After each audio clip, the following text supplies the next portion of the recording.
quelques petites choses essentielles concernant la sécurité en termes de mirador. Donc il y a des points qu'il ne faut pas négliger sur la conception des miradors, notamment tout ce qui est boulonnerie, visserie.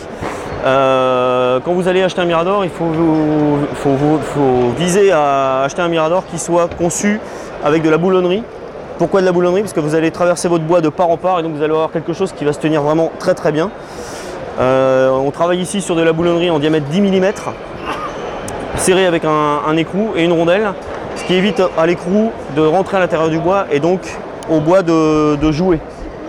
Donc ça c'est important. Donc sur cette conception de mirador là, on est sur 4 boulons en maintien de plancher.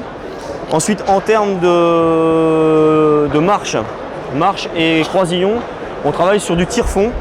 Donc on est sur un tire-fond en diamètre 8 mm d'une longueur de 10 cm, ce qui permet d'avoir une structure qui soit vraiment très très solide par rapport à une vis notamment, qui pourrait se sectionner notamment du fait que là en plus on travaille sur du chêne. Le tanin du chêne aurait tendance à manger en fait la ferraille et le relon d'échelle finirait par casser. Donc le tire-fond c'est très important, c'est un des éléments de sécurité essentiels sur les miradors. On va retrouver les tire-fonds également sur les garde-corps. Alors pourquoi également des tire-fonds sur les garde-corps? Parce qu'on a une prise à l'intérieur du bois qui est beaucoup plus importante que sur une vis, puisqu'on a une largeur en termes de diamètre de tire-fond qui va permettre de bien rentrer à l'intérieur de la fibre de bois. Et on a quelque chose qui ne bouge absolument pas. On retrouve encore des choses importantes qui sont les sections de bois. Il faut toujours travailler, notamment au niveau des marches, sur des morceaux de bois carrés ou rectangulaires, de façon à ce que vous ayez un maximum de surface de contact entre les morceaux de bois.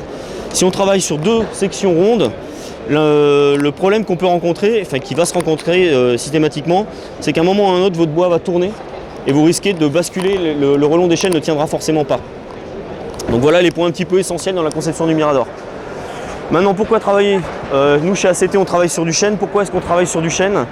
Parce qu'on a un bois qui est beaucoup plus résistant en termes de durée de vie qu'un pin traité, même s'il est traité. On se retrouve beaucoup sur le marché avec des pins qui sont traités classe 3 et non classe 4. Donc en termes de durée de vie, c'est des pins qui vont durer 5-6 ans maximum. Alors que sur un chêne, on a une durée de vie qui est au moins équivalente à un pin traité classe 4, c'est-à-dire 10-15 ans. Pourquoi le chêne également? Parce que c'est un bois qui est beaucoup plus massif, beaucoup plus fort. Donc on va avoir des miradors qui vont être beaucoup plus lourds et beaucoup plus stables.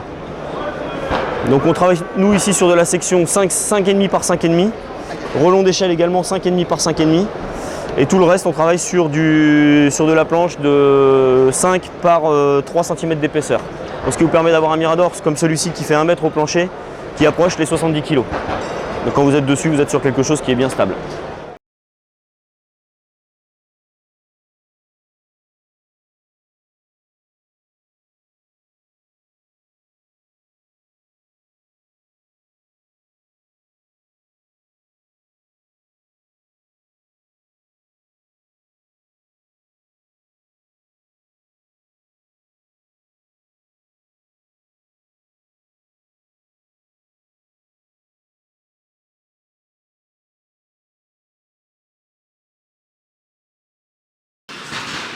Les relons d'échelle